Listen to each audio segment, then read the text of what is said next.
Between 951 and 964, Makuria launched a series of raids into Egyptian territory, going so far as to sack a number of cities.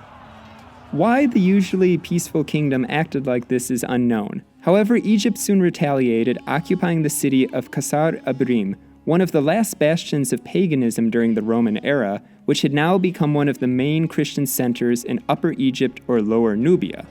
It's all relative, I guess. However, everything changed in 969 when the Fatimids conquered Egypt. Originally based in Ifriqa, what nowadays is Tunisia and eastern Algeria, they soon ousted the nominally autonomous Ishidid dynasty in Egypt. The Fatimids were Shiites, as opposed to the Abbasids who were Sunni, and thus approached Makuria as a potential ally in their still ongoing war.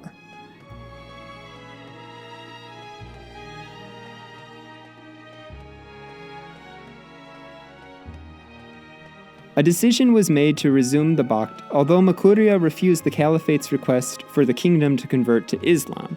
Instead, Makuria countered with a request that the Fatimids convert to Christianity, which they flatly refused. All that being said, with the Bakht, peace was seemingly once again restored. Jumping forward to roughly 1050, Makuria had instituted a series of reforms designed to promote Nubian culture. Sometimes described as Nubization, these were likely undertaken to counter the rapid Arabization of North Africa.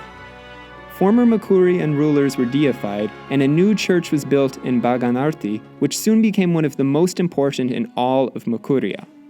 Then, in 1171, Saladin, eventual founder of the Ayyubid dynasty, conquered Egypt. Unlike the Fatimids, Saladin was Sunni, and therefore Egypt once again saw a degree of religious upheaval. Perhaps taking advantage of this, Makurian forces pillaged Egyptian territory near modern-day Aswan.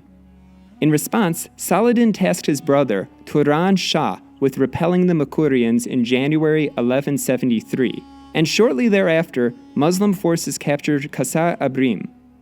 The city's ancient church was sacked, then converted into a mosque, while a great many of its inhabitants were taken back to Egypt as slaves.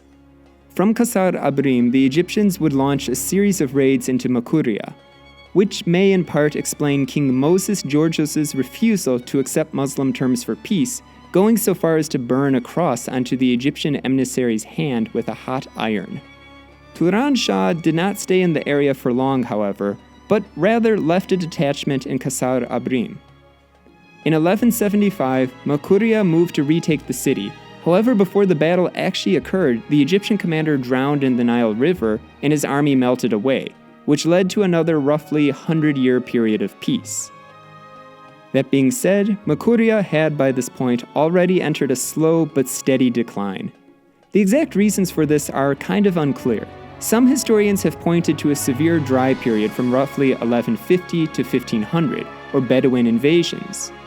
Trade routes within Africa, especially concerning Egypt, also may have shifted to emphasize the Mediterranean, negatively impacting Makuria. However, yet another change in Egypt would have a far greater impact on Makuria itself. In 1260, Sultan Baybars took power, marking the rise of a new faction, the Mamluks. A military caste of sorts, originally composed of non-Arab slave soldiers, the Mamluks were to become one of the most powerful factions within the Islamic world until the rise of the Ottoman Empire in the 14th century. And in 1265, they, along with Bedouin allies, launched a raid deep into Makuria, allegedly going as far south as Dongola itself. Meanwhile, the Mamluks were also rapidly expanding their holdings along the Red Sea coast, threatening to further isolate the Nubian kingdom. In response, the Makurians, under the leadership of King David, marched east, attacking the port city of Aidhab in 1272. As this was an important location on the pilgrimage route to Mecca, the attack was seen as being directed at the very heart of Islam, and a punitive expedition was dispatched. This, however, failed to make it beyond the Second Cataract. 3 years later, the Makurians attacked Aswan, but were met by a well-equipped Mamluk army, accompanied by David's cousin, Shakanda. 3 battles followed, and unfortunately for the Makurians, the Mamluks bested them in all 3 encounters.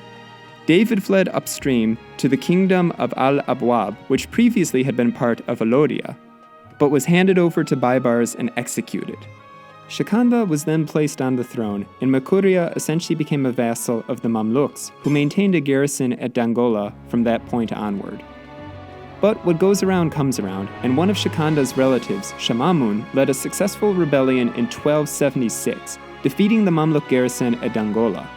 Shamamun offered the Mamluks better conditions for the Bakht, and since they were preoccupied with the Crusades, his offer was accepted. On that note, I think it's worth mentioning that, owing to the Crusades, Europe had gradually become more aware of a Christian Nubia, and some had even proposed to ally with the Nubians in another crusade against the Mamluks. Something the Mamluks apparently feared enough that they forbid Europeans from traveling to Nubia, although a small number of Guianese traders were said to have made it into the region.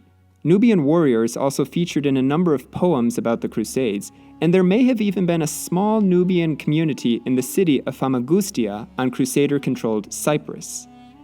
Anyway, in 1312, the Mamluks once again occupied Makuria after having failed to receive tribute. They soon installed Shaif al-Din Abdullah Bashambu, a Muslim convert on the throne, who tried converting the kingdom to Islam, going so far as to retrofit the throne hall of Dongola into a mosque in 1317. This led to a bloody civil war from which Makuria never fully recovered. And if things couldn't get worse, a short while later, the kingdom was visited by the Black Death. This proved devastating to Makuria, which had a relatively small population to start off with, leaving much of the kingdom devoid of any life, its population having been decimated by the plague. Over the following decades, waves of Arab migration transformed the region's demographic makeup. In 1365, another civil war occurred after the Makurian king was killed in battle by his rebelling nephew. Dongola was then pillaged and later abandoned. The city of Ado up north became the kingdom's new capital. A rump state of sorts continued to exist until the reign of Makuria's last known king, Joel, in the 5th century. Considered strategically irrelevant by the Mamluks, Joel continued to maintain the kingdom's now ancient Christian traditions and oversaw a brief Makurian renaissance. But with his death at an unknown date, the kingdom likely collapsed. A short while later, Qasar Abrim was abandoned, and when the Ottomans occupied Lower Nubia in the 1560s, there was virtually no trace of the independent Christian kingdom.